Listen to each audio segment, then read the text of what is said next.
Hello friends, welcome to Bismi சமையல். இன்னைக்கு நம்மளோட வீடியோவில் நம்மளோட பணத்தையும் நேரத்தையும் மிச்சப்படுத்துகிற மாதிரி பெண்களுக்கு தேவையான கிச்சன் டிப்ஸ் தான் பார்க்க போகிறோம். இந்த வீடியோவில் நான் சொல்லியிருக்க டிப்ஸ் எல்லாமே நம்மளோட டெய்லி லைஃப்பில் ரொம்பவே யூஸ்ஃபுல்லாக இருக்கும். என்னென்ன டிப்ஸுங்கிறத நம்ம இப்போ பார்க்கலாம். நம்ம வீட்டில் இந்த மாதிரி இட்லி மாவு, தோசை மாவு எல்லாம் அரைச்சி ஒரு 4-5 நாள் ஆனதுக்கப்புறமா பார்த்தீங்கன்னா இது காலியாக போகிற ஸ்டேஜில் மாவு ரொம்பவே புளிச்சு போயிருக்கும். இதில் நம்ம தோசை சுட்டால் கூட அந்தளவுக்கு நல்லா இருக்காது, ரொம்ப புளிப்பாக இருக்கும்.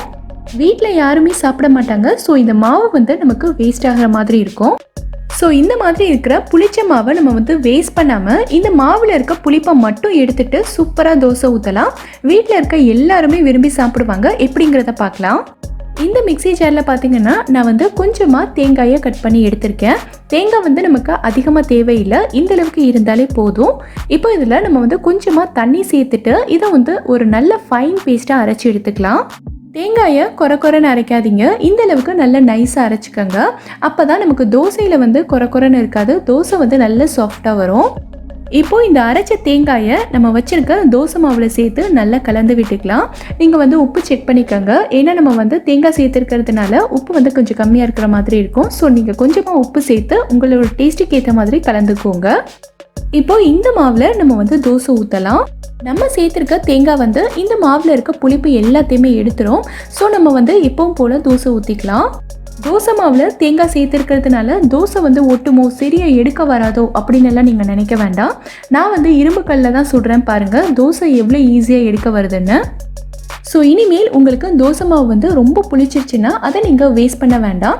இதே மெத்தடில் நீங்கள் தோசை ஊற்றிக்கலாம். தோசையோட டேஸ்ட்டும் ரொம்ப சூப்பராக இருக்கும். இந்த டிப் உங்களுக்கு ரொம்பவே யூஸ்ஃபுல்லாக இருக்கும்னு நினைக்கிறேன். ட்ரை பண்ணி பாருங்கள். இப்போ நம்ம அடுத்த டிப் என்னங்கிறத பார்க்கலாம். நம்ம வீட்டில் சமையலுக்கு டெய்லியுமே பார்த்திங்கன்னா புளி சேர்த்துக்குவோம். சாம்பார், ரசம், காரக்குழம்பு, மீன் குழம்பு இது எல்லாத்துக்குமே நம்ம புளி சேர்த்து தான் செய்வோம். ஸோ இந்த மாதிரி செய்கிறதுக்கு நம்ம சமைக்க ஆரம்பிக்கிறதுக்கு முன்னாடியே புளியை ஊற வச்சுருவோம். ஸோ அப்போ தான் நம்ம புளி நல்லா ஊறி நம்ம குழம்புல சேர்க்குறதுக்கு கரெக்டாக இருக்கும். ஆனால் ஒரு சில சமயத்தில் பார்த்திங்கன்னா நம்ம புளி ஊற வைக்கிறதுக்கே சுத்தமாக மறந்துடுவோம். குழம்பு நல்லா கொதிச்சிட்ருக்கோம், அப்போ தான் நமக்கு புளி சேர்க்கலைங்கிறது ஞாபகம் வரும். ஸோ இந்த மாதிரி ஆகாமல் இருக்கிறதுக்கு ஒரு சூப்பரான ஐடியா இருக்குது. என்ன பண்ணணுங்கிறத பார்க்கலாம். இங்கே பார்த்தீங்கன்னா இந்த பவுலில் நான் கொஞ்சம் அதிகமான அளவுக்கு புளி எடுத்திருக்கேன். இப்போது இதில் நம்ம வெதுவெதுப்பான தண்ணி சேர்த்துக்கலாம். தண்ணி ரொம்ப சூடாக இருக்கணுன்ற அவசியம் இல்லை, லைட்டாக வெதுவெதுப்பாக இருந்தால் போதும். ஸோ நம்ம புளி ஊறுறதுக்கு கொஞ்சம் ஈஸியாக இருக்கும். இப்போது இந்த புளி ஒரு அரை மணி நேரத்துக்கு நல்லா ஊறட்டும். அரை மணி நேரத்துக்கு அப்புறமா நீங்கள் எப்பவும் போல் கையால் இந்த புளியை நல்லா கரைச்சி விட்டுருங்க. நம்ம வெதுவெதுப்பான தண்ணி சேர்த்துருந்ததுனால இந்த புளி கொஞ்சம் ஈஸியாக கரைக்க வரும். நம்ம எடுத்திருக்க வடிகட்டி கொஞ்சம் பெரிய ஓட்டையாக இருக்கணும், அப்போ தான் நமக்கு ஈஸியாக வடிகட்ட முடியும். இப்போ இதை வேறொரு பவுலில் இந்த மாதிரி ஒரு வடிகட்டி வச்சு நம்ம ஃபில்டர் பண்ணி எடுத்துக்கலாம். வடிகட்டி இந்த பவுலில் நிற்காது, வலிக்கிக்கிட்டே வரும். ஸோ இந்த மாதிரி ஒரு ஸ்பூனை வச்சு நம்ம மாட்டி வச்சுட்டோன்னா இது நல்லா ஃபிக்ஸடாக நின்றுக்கும். நம்ம கையால் பிடிச்சிக்கிட்டே இருக்க வேண்டியதில்லை. இப்போது இதில் நம்ம மறுபடியும் கொஞ்சமாக தண்ணி சேர்த்து நல்லா கரைச்சிக்கலாம். இப்போ நம்ம இதை மறுபடியும் அதே மாதிரி வடிகட்டி எடுத்துக்கலாம். இப்போ நமக்கு புளி கரைசல் ரெடி ஆயிடுச்சு. இதை நம்ம அப்படியே ஸ்டோர் பண்ண போகிறது இல்லை. இந்த மாதிரி ஒரு ஐஸ் ட்ரே எடுத்திருக்கேன். இப்போது இதில் நம்ம ரெடி பண்ணி வச்சுருக்க புளி கரைசலை ஊற்றி ஐஸ் ட்ரேயை ஃப்ரீசரில் வச்சிடலாம். ஃப்ரீசர்லேருந்து எடுத்து பார்த்தீங்கன்னா இந்த மாதிரி நல்ல செட் ஆகிருக்கும். ஸோ இப்போ இதை நம்ம எடுத்து ஒரு ஏர்டைட் கண்டெய்னர்லையோ இல்லைனா ஒரு ஜிப்லாக் கவர்லையோ போட்டு ஃப்ரீசரில் வச்சுக்கலாம். ஸோ இந்த மாதிரி நம்ம செஞ்சு வச்சுக்கிட்டோன்னா நம்ம டெய்லியும் புளி ஊற வைக்கணுன்ற அவசியம் இல்லை. இதிலேருந்து நமக்கு தேவையான அளவுக்கு எடுத்து நம்ம குழம்புல சேர்த்துக்கலாம். ரொம்ப ஈஸியாக இருக்கும், ட்ரை பண்ணி பாருங்கள். நம்ம வீட்டில் இந்த மாதிரி பரோட்டா, சப்பாத்தி எல்லாம் மீதமாயிடுச்சுன்னா அடுத்த நாள் காலையில் இதை நம்ம சூடு பண்ணி சாப்பிடுவோம். ஆனால் சில சமயங்களில் பார்த்தீங்கன்னா நம்ம நைட்டும் பரோட்டா சாப்பிட்டு காலையிலையும் சாப்பிட்றதுக்கு கொஞ்சம் ஒரு மாதிரி போர் அடிக்கும். அந்த மாதிரி டைமில் இந்த பரோட்டாவை நம்ம வேஸ்ட் பண்ணாமல் இதை வச்சு ஒரு சூப்பரான ஃப்ரெஷ்ஷான பிரேக்ஃபாஸ்ட் நம்ம ரெடி பண்ணிடலாம். எப்படிங்கிறத பார்க்கலாம். பரோட்டாவை இந்த மாதிரி ஒரு மிக்ஸி ஜாரில் கொஞ்சம் பெரிய பெரிய பீசஸாக பிச்சு போட்டுக்கலாம். சிலர் இந்த பரோட்டாவை கையாலேயே குட்டி குட்டி பீசஸாக பிச்சுட்டு இருப்பாங்க. அந்த மாதிரி நம்ம கை வச்சோ இல்லைனா கத்தியாலேயோ குட்டி குட்டி பீசஸாக கட் பண்ணோன்னா நமக்கு வேலையும் அதிகம், நமக்கு டைமும் அதிகமாக எடுக்கும்.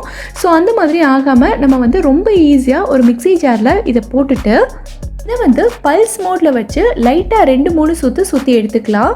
பல்ஸ் மோடில் வச்சு சுற்றினாலே போதும், இந்த அளவுக்கு நல்ல குட்டி குட்டி பீசஸாக வந்துடும். ஸோ இதை வச்சு நம்ம ஒரு சூப்பரான பிரேக்ஃபாஸ்ட் ரெடி பண்ணிக்கலாம். ஒரு கடாயில் தேவையான அளவுக்கு எண்ணெய் சேர்த்துட்டு கொஞ்சமாக சோம்பு சேர்த்து பொரிய விட்டுருங்க. அடுத்து 2 மீடியம் சைஸ் வெங்காயம் இந்த மாதிரி நல்லா பொடியாக கட் பண்ணி வச்சுருக்கேன். இதையும் நம்ம உள்ளே சேர்த்து நல்லா வதக்கிக்கலாம். வெங்காயம் நல்லா வதங்கினதும் கூடவே 2 மீடியம் சைஸ் தக்காளி, அப்புறம் காரத்துக்காக பச்சை மிளகாயும் சேர்த்து இதையும் நம்ம வதக்கிக்கலாம். பச்சை மிளகாய் வந்து உங்கள் காரத்துக்கு ஏற்ற மாதிரி நீங்கள் சேர்த்துக்கங்க. வெங்காயம் தக்காளி நல்லா வதங்கினதும் இதில் கொஞ்சமாக மஞ்சள் தூள், அப்புறம் இந்த மசாலாவுக்கு மட்டும் தேவையான அளவுக்கு உப்பு சேர்த்துக்கலாம். ஏன்னா பரோட்டாவில் ஆல்ரெடி உப்பு இருக்கும். ஸோ இந்த மசாலாவுக்கு தேவையான அளவுக்கு மட்டும் சேர்த்துட்டு இப்போ நல்லா வதங்கினதுக்கு அப்புறமா நம்ம ரெடி பண்ணி வச்சிருக்க பரோட்டாவை உள்ளே சேர்த்துக்கலாம். கூடவே நான் வந்து கொஞ்சமாக குழம்பு சேர்த்துக்கிறேன். இது வந்து முந்தின நாள் மீந்த பரோட்டாவோட சால்னா. நீங்கள் வந்து வெஜிடேரியனாக இருந்தால் இதில் வெஜிடபிள் குருமா கூட சேர்த்துக்கலாம். டேஸ்ட் வந்து அவ்வளோ சூப்பராக இருக்கும். இப்போ இது எல்லாத்தையும் இந்த மாதிரி நல்லா கலந்து விட்டுட்டோன்னா நமக்கு வந்து ஒரு சூப்பரான குத்து பரோட்டா ரெடி ஆயிடுச்சு. இதில் வந்து நீங்கள் முட்டை சேர்க்குறதா இருந்தாலும் சேர்த்துக்கலாம். நான் இன்னைக்கு வந்து சேர்க்காம தான் செஞ்சுருக்கேன். அவ்வளோதான், நம்ம வந்து மீந்து போன பழைய பரோட்டாவில் காலையில் இந்த மாதிரி சூப்பரான ஃப்ரெஷ்ஷான பிரேக்ஃபாஸ்ட் வந்து ரெடி பண்ணியாச்சு. டேஸ்ட் வந்து அவ்வளோ சூப்பராக இருக்கும். ட்ரை பண்ணி பாருங்கள்.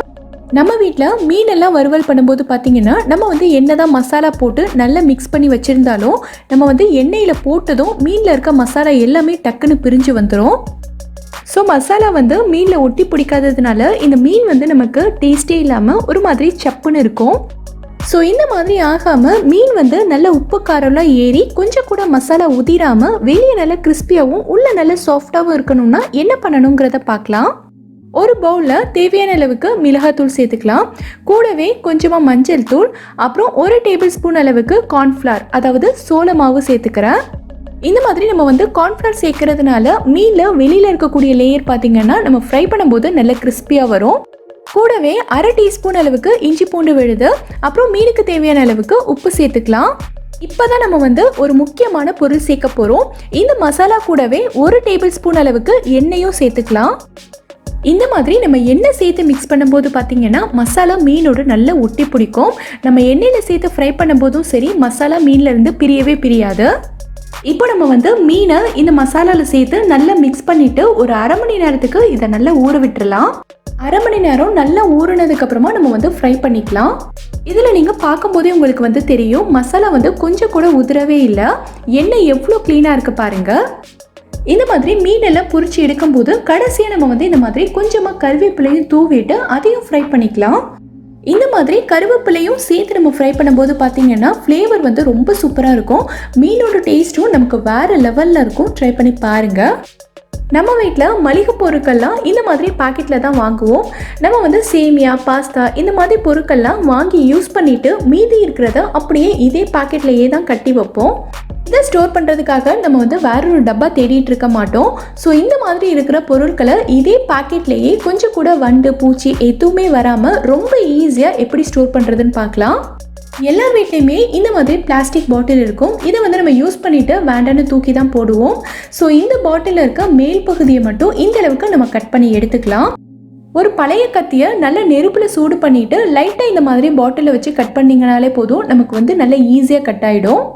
இப்போ நம்ம கட் பண்ணி எடுத்திருக்க பாட்டிலோட இந்த பகுதியை நம்ம கவரோட வாய்ப்பகுதியில் வச்சு இந்த மாதிரி நல்லா டைட்டாக பிடிச்சிட்டு மீதி இருக்கிற பக்கத்தை இந்த மாதிரி நல்லா மடித்து விட்டுருங்க. இந்த மாதிரி ஒரு ரப்பர் பேண்ட் எடுத்து இதை நல்லா டைட்டாக கட்டி விட்டுறலாம். இப்போ பார்த்தீங்கன்னா இந்த பேக்கெட் வந்து நல்லா சீல் ஆகிடுச்சு. இதுக்காக நம்ம இன்னொரு டப்பா எடுத்து இந்த மாதிரி சேமியாவெல்லாம் கொட்டி வைக்கணுன்ற அவசியம் இல்லை. இந்த மாதிரி நல்லா டைட்டாக சீல் பண்ணிட்டாலே போதும். இதுக்குள்ளே வண்டு பூச்சி எதுவுமே போகவே போகாது. நமக்கு வேணுங்கும் போது இந்த மாதிரி ஓப்பன் பண்ணி தேவையானதை மட்டும் எடுத்துட்டு மறுபடியும் இந்த மாதிரி நல்லா க்ளோஸ் பண்ணிக்கலாம். ரொம்ப யூஸ்ஃபுல்லாக இருக்கும்னு நினைக்கிறேன். ட்ரை பண்ணி பாருங்கள். இப்போ நம்ம அடுத்த டிப் என்னங்கிறத பார்க்கலாம். இந்த மாதிரி தேங்காயெல்லாம் ஸ்டோர் பண்ணி வைக்கிறதுக்கு நமக்கு நிறைய மெத்தட் இருக்குது. இன்றைக்கி இந்த வீடியோவில் நம்ம பார்க்க போகிற மெத்தட் வந்து தேங்காயை ஃப்ரெஷ்ஷாகவே குறைஞ்சது ஒரு 4 மாதமாவது எந்த பிரச்சனையும் இல்லாமல் ஃப்ரெஷ்ஷாக எப்படி ஸ்டோர் பண்ணி வைக்கிறதுன்னு தான் பார்க்க போகிறோம். தேங்காயில் இருக்க நார் எல்லாத்தையும் உரிச்சிட்டு இந்த மாதிரி 2ஆக உடச்சி எடுத்துட்டேன். இப்போ இந்த தேங்காயை நம்ம வந்து கீரி எடுக்கணும்னா கொஞ்சம் அழுத்தம் கொடுத்து கீரி எடுக்கிற மாதிரி தான் இருக்கும். ஆனால் ரொம்ப ஈஸியாக எடுக்கிறதுக்கு இந்த தேங்காயை அப்படியே எடுத்துகிட்டு போய் ஃப்ரீசரில் வச்சுருங்க. ஒரு 1 மணி நேரத்துக்கு இது வந்து ஃப்ரீசர்லேயே இருக்கட்டும். ஃப்ரிட்ஜில் இல்லை, ஃப்ரீசரில் வைக்கணும். 1 மணி நேரத்துக்கு அப்புறமா நம்ம ஃப்ரீசர்லேருந்து எடுத்தோம்னா இந்த தேங்காய் வந்து ஓட்லேருந்து ரொம்ப ஈஸியாக எடுக்க வரும். லைட்டாக நம்ம வந்து ப்ரெஸ் பண்ணாலே போதும், ஈஸியாக தேங்காய் வந்து கலண்டு வந்துடும். தேங்காய் எல்லாத்தையுமே இந்த மாதிரி குட்டி குட்டி பீசஸாக கட் பண்ணி எடுத்துக்கலாம். இப்போ இந்த தேங்காயில் பின்னாடி இருக்க கருப்பான பகுதியை மட்டும் நம்ம இந்த மாதிரி கட் பண்ணி எடுத்துக்கலாம். லைட்டாக கத்தி வச்சு இந்த மாதிரி கட் பண்ணிங்கனாலே ஈஸியாக நமக்கு வந்துடும். எல்லா தோலையுமே இந்த மாதிரி நல்லா கட் பண்ணி எடுத்ததுக்கப்புறமா இதை வந்து நம்ம கழுவி எடுத்துக்கலாம். கழுவிட்டு இந்த மாதிரி ஒரு துணி வச்சு ஃபுல்லாக தொடச்சிருங்க. ஏன்னா இந்த தேங்காயை நம்ம வந்து ஸ்டோர் பண்ணி வைக்க போகிறோம். ஸ்டோர் பண்ண போகிற தேங்காயில் நமக்கு வந்து ஒரு சொட்டு தண்ணி கூட இருக்கவே கூடாது. அப்படி தண்ணி இருந்துச்சுன்னா தேங்காய் வந்து நமக்கு சீக்கிரமாக கெட்டு போயிடும். ஸோ இந்த மாதிரி நல்லா தொடச்சிட்டு இன்னும் ஒரு அரை மணி நேரத்துக்கு இதை நல்லா காய விட்டுருங்க. இந்த மாதிரி நல்லா காஞ்சதுக்கப்புறமா இப்போது ஒரு மிக்ஸி ஜாரில் இதை வந்து குட்டி குட்டி பீசஸாக நம்ம வந்து கட் பண்ணி போட்டுக்கலாம். எல்லாத்தையும் இந்த மாதிரி குட்டி குட்டியாக கட் பண்ணதுக்கப்புறமா மிக்சியில் இதை வந்து பல்ஸில் போட்டு நம்ம எடுத்துகிட்டு வந்துடலாம். இதை வந்து நீங்கள் ரொம்ப போட்டு அரைச்சிடக்கூடாது. மிக்சியில் பல்ஸில் லைட்டாக ஒரு 2-3 தடவை விட்டு விட்டு எடுத்தீங்கனாலே போதும். இந்த மாதிரி நல்ல உதிரி உதிரியாக பூவாக நமக்கு வந்துடும். நிறைய பேர் வந்து தேங்காயை ஓட்டிலேருந்து ஈஸியாக எடுக்கிறதுக்கு இட்லி பாத்திரத்தில் வச்சு அவிப்பாங்க. ஸோ நம்ம வந்து அந்த மாதிரியெல்லாம் செய்யக்கூடாது. ஏன்னா நம்ம வந்து தேங்காயை ஸ்டோர் பண்ணி வைக்க போகிறோம். அந்த மாதிரி செஞ்சுட்டு நீங்கள் தேங்காயை ஸ்டோர் பண்ணி வச்சிங்கன்னா நமக்கு ரொம்ப நாளைக்கு இருக்காது, சீக்கிரமாக கெட்டு போயிடும். ஸோ இதை வந்து கொஞ்சம் நேரம் நீங்கள் ஃப்ரீசரில் வச்சுட்டு எடுத்து பார்த்தீங்கனாலே உங்களுக்கு ரொம்ப ஈஸியாக எடுக்க வரும். இப்போது இந்த தேங்காயை நீங்கள் வந்து நல்ல ஒரு ஏர்டைட்டான கண்டெய்னரில் போட்டு ஃப்ரீசரில் வச்சுக்கிட்டிங்கனாலே இது வந்து ஒரு 4 மாதத்துக்காக அப்படியே இருக்கும், எந்த பிரச்சனையும் வராது. உங்களுக்கு தேவைப்படுறப்போ இதை வந்து நீங்கள் ஃப்ரீசர்லேருந்து வெளியே எடுத்து வச்சுட்டு இதை நல்ல ரூம் டெம்பரேச்சருக்கு வந்ததுக்கப்புறமா நீங்கள் வந்து சட்னி அரைக்கிறதுக்கோ இல்லை பொரியலை சேர்க்குறதுக்கோ யூஸ் பண்ணிக்கலாம். ரொம்ப யூஸ்ஃபுல்லாக இருக்கும்னு நினைக்கிறேன். ட்ரை பண்ணி பாருங்கள். நம்ம வீட்டில் ஃபெஸ்டிவல் டைமில் ஸ்வீட் செய்கிறதுக்காக இந்த மாதிரி ஏலக்காயெல்லாம் பொடி பண்ணி வச்சுருப்போம். நம்ம வந்து இந்த மாதிரி ஏலக்காய் பவுடரெல்லாம் கடையில் போய் வாங்க மாட்டோம். நம்ம வீட்டில் இருக்க ஒரு 15-20 ஏலக்காயை போட்டு இந்த மாதிரி மிக்ஸி ஜாரில் அரைச்சி எடுத்தோன்னா நமக்கு வந்து ஏலக்காய் பவுடர் ரெடி ஆயிரும். இந்த மாதிரி நம்ம செய்கிற ஏலக்காய் தூளில் பார்த்திங்கன்னா ஒரு மாதிரி நாராக இருக்கும். ஏலக்காய் வந்து சரியாக அரைப்படாமல் அங்கங்கே ஒரு மாதிரி நாராக இருக்கும். இதை வந்து நம்ம ஸ்வீட்டில் சேர்த்து செய்யும்போது ஸ்வீட் சாப்பிட்றவங்களுக்கும் ஏலக்காயோட தோல் வந்து நாக்கில் தட்டுப்படும். ஸோ இந்த மாதிரி ஏலக்காய் வந்து நாராக இல்லாமல் நல்ல பவுடராக நைஸாக அரைப்படுறதுக்கு நம்ம என்ன பண்ணணுங்கிறத பார்க்கலாம். இந்த மாதிரி ஒரு பேனை லைட்டாக சூடு பண்ணிவிட்டு அதில் உங்களுக்கு தேவையான அளவுக்கு ஏலக்காயை போட்டுட்டு இதை வந்து நம்ம லைட்டாக ரோஸ்ட் பண்ணிக்கலாம். ஸ்டவ்வை வந்து நல்லா குறைச்சி வச்சுட்டு 1 நிமிஷத்துக்கு லைட்டாக ரோஸ்ட் பண்ணிங்கனாலே போதும். ஏலக்காய் வந்து நல்லா கிறிஸ்பியாக வந்துடும். நல்லா வறுத்துட்டு இதை வந்து நம்ம வேற ஒரு பிளேட்டுக்கு மாற்றி நல்லா ஆற விட்டுறலாம். நல்லா ஆறினதுக்கப்புறமா இந்த மாதிரி ஒரு மிக்ஸி ஜாரில் சேர்த்துக்கங்க. இது கூடவே கொஞ்சமாக சுகரும் சேர்த்துக்கலாம். ஏன்னா ஏலக்காய் வந்து நம்ம ஸ்வீட்டில் தான் போட போகிறோம். ஸோ கொஞ்சமாக நான் வந்து சுகரும் சேர்த்துக்கிறேன். இந்த மாதிரி நம்ம ஏலக்காயை லைட்டாக ரோஸ்ட் பண்ணிவிட்டு அரைக்கும் போது இதிலேருந்து நமக்கு வந்து நாராக வராது, நல்லா ஃபைன் பவுடராக அரைப்படும். காட்டுறேன் பாருங்கள் எந்த அளவுக்கு நல்லா நைஸாக அரைஞ்சிருக்குன்னு. முன்னாடி நான் காட்டினது வந்து ஏலக்காயை வறுக்காமல் நான் வந்து பவுடர் பண்ணது, அதனால தான் அது வந்து ஒரு மாதிரி நாராக இருந்துச்சு. இப்போ நம்ம வறுத்துட்டு பவுடர் பண்ணது பாருங்கள் எந்த அளவுக்கு நல்லா நைஸாக அரைஞ்சிருக்குன்னு. ஸோ நீங்களும் இதே மாதிரி ட்ரை பண்ணி பாருங்கள். இப்போ நம்ம அடுத்த டிப் என்னங்கிறத பார்க்கலாம். நிறைய பேர் வந்து நம்ம வீட்டில் தோசை சப்பாத்திலாம் சுடுறதுக்கு நான்ஸ்டிக்கை விட இந்த மாதிரி இரும்பு தோசைகள் யூஸ் பண்ணுவீங்க. இந்த மாதிரி இரும்பு கல்ல நம்ம ஒரு தடவை சப்பாத்தி சுட்டுட்டோம்னா அடுத்த தடவை தோசை ஊற்றும் போது நமக்கு தோசை வந்து சரியாகவே எடுக்க வராது, கல்லுலேயே ஒட்டிக்கிட்டு அங்கங்கே பிஞ்சு பிஞ்சு வரும். ஸோ இந்த மாதிரி நமக்கு வந்து தோசை சரியாக எடுக்க வர மாட்டேங்குது, அங்கங்கே பிஞ்சு பிஞ்சு வருதுன்னா இந்த பிரச்சனையை நம்ம ஒரே நிமிஷத்தை சரி பண்ணிடலாம். இந்த மாதிரி கொஞ்சமாக புளி எடுத்துக்கங்க. இந்த புளியை சின்னதாக நீங்கள் வந்து ஒரு காட்டன் துணிலையோ இல்லைனா ஒரு டிஷ்யூலையோ இந்த மாதிரி நல்லா சுற்றிட்டு ஒரு ரப்பர் பேண்ட் வச்சு நல்லா டைட்டாக கட்டிடுங்க. இப்போது ஸ்டவ் ஆன் பண்ணிவிட்டு தோசைகள் லைட்டாக சூடானதுக்கப்புறமா இதில் ஒரு 4 ட்ராப் அளவுக்கு எண்ணெய் விட்டுக்கங்க. இப்போது இதை வச்சு எல்லா பக்கமும் நல்லா தேய்ச்சி விட்டுறலாம். எந்த இடத்துலலாம் உங்களுக்கு வந்து தோசை ஒட்டிக்கிட்டு எடுக்க வர மாட்டேங்குதோ அந்த இடத்துல கொஞ்சம் அழுத்தி நல்லா தேய்ச்சி விட்டுருங்க.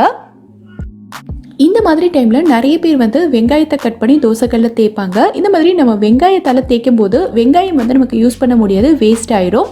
ஆனால் இந்த மாதிரி நம்ம வந்து புளி வச்சு தேய்க்கும் போது அடுத்தடுத்த டைமும் நம்ம இதையே யூஸ் பண்ணிக்கலாம்.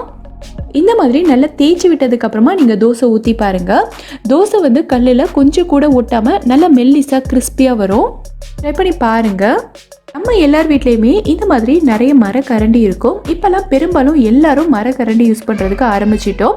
மரக்கரண்டி யூஸ் பண்ணோன்னா நம்ம பாத்திரம் வந்து ஸ்க்ராச்சஸ் ஆகாமல் ரொம்ப நாளைக்கு புதுசு மாதிரியே நமக்கு மெயின்டைன் பண்ண முடியுது. ஆனால் இந்த மாதிரி உடன் ஸ்பூன்ஸ் எல்லாம் நமக்கு வந்து ஸ்டெயின்லெஸ் ஸ்டீல் மாதிரி கிடையாது. ஸ்டெயின்லெஸ் ஸ்டீல் கரண்டி எல்லாம் ஒன்ஸ் நம்ம வந்து யூஸ் பண்ணிவிட்டு கழுவிட்டு அப்படியே வச்சுருவோம். ஆனால் இந்த மாதிரி மரக்கரண்டி எல்லாம் நம்ம வந்து ப்ராப்பராக மெயின்டைன் பண்ணணும். அப்போ தான் நமக்கு வந்து ரொம்ப நாளைக்கு வரும். இந்த மாதிரி மரக்கரண்டி எல்லாம் நம்ம சரியாக க்ளீன் பண்ணலை அப்படின்னா இதில் ரொம்ப சீக்கிரமாக நமக்கு வந்து ஃபங்கஸ் வந்துடும். ஒரு மாதிரி வெள்ளை வெள்ளையாக அங்கங்கே திட்டு திட்டாக இருக்கும்.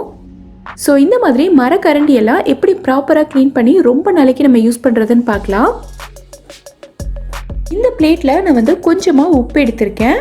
கூடவே இந்த மாதிரி பாதி அளவுக்கு எலுமிச்சை பழம் எடுத்திருக்கேன். இப்போ இந்த லெமனில் கொஞ்சமாக உப்பு தொட்டுட்டு கரண்டி ஃபுல்லாகவே நல்லா தேய்ச்சி விட்டுருங்க.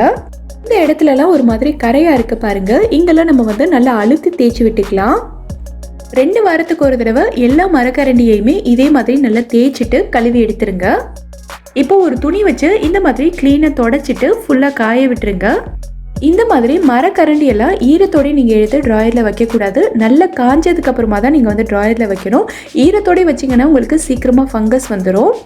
ஸோ இதே மாதிரி நீங்கள் வந்து உங்களோட மரக்கரண்டி எல்லாத்தையுமே மெயின்டைன் பண்ணிங்கன்னா இதில் வந்து நமக்கு ஃபங்கஸ் வராமல், கரண்டி வந்து டக்குன்னு உடஞ்சிடாமல் ரொம்ப நாளைக்கு புதுசு மாதிரியே மெயின்டைன் பண்ணலாம். ட்ரை பண்ணி பாருங்கள். இந்த வீடியோவில் நான் சொல்லியிருக்க டிப்ஸ் எல்லாமே உங்களுக்கு ரொம்பவே யூஸ்ஃபுல்லாக இருக்கும்னு நினைக்கிறேன். எந்த டிப் உங்களுக்கு ரொம்ப யூஸ்ஃபுல்லாக இருந்ததுங்கிறத கீழே இருக்க கமெண்ட்டில் எனக்கு சொல்லுங்கள். இந்த வீடியோ பிடிச்சிருந்தா லைக் பண்ணுங்கள். உங்கள் ஃப்ரெண்ட்ஸ், உங்கள் ஃபேமிலி மெம்பர்ஸ் கூட இந்த வீடியோவை ஷேர் பண்ணுங்கள்.